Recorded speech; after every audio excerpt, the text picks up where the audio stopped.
Is this crypto's next black swan or just a clear sign that it is truly part of the banking system? Law enforcement froze $344 million in assets on Tether. But wait, I thought it's decentralized. You know how many people have told me Tether's going to collapse, Bitcoin's going to zero, XRP's going to zero? They've been saying that since 2020. And since then, the Stablecoin Act passed. We're now heading into the Clarity Act. We have a Bitcoin strategic reserve. Out of billionaires, Trump is the number one holder in Bitcoin. BlackRock is the number one holder in Bitcoin. Tether, Bo Hines stepped down as executive director, went to Tether, brought it into America. Tether's 90% of the stablecoin market, which uses short-term treasuries. Genius Act. Genius.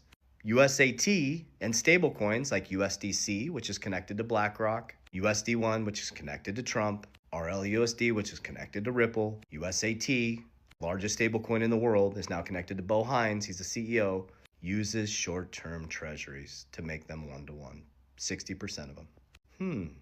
Genius move. Could have stopped the dollar from completely melting down because stablecoins have no intermediary. There's no central bank. It's peer-to-peer. But you thought you're running off to decentralization. I'm here to give you the real deal, but I think we got caught on the back end as they built the new infrastructure. Stablecoins are the new monetary system.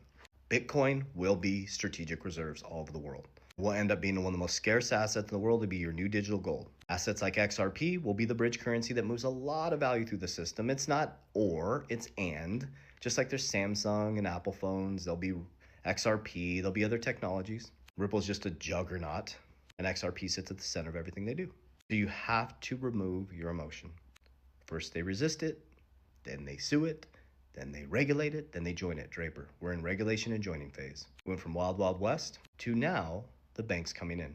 So what you will see over the next 24 months is banks will start asking you to allocate some of your portfolio into Bitcoin, Ethereum, probably things like XRP, anything they can create an ETF from. Exchange traded fund. That's how most people are going to get exposure to crypto. Exposure without holding the asset. A lot safer for people who don't understand how to use a wallet, how to use an exchange. Mrs. Jones, the baby boomer, is going to do it through an ETF.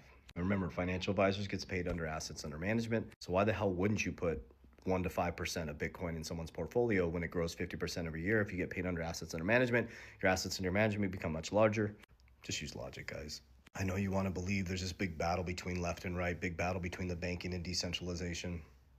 Nah, it's a rewiring of the financial system. Ethereum's deep in the banking system.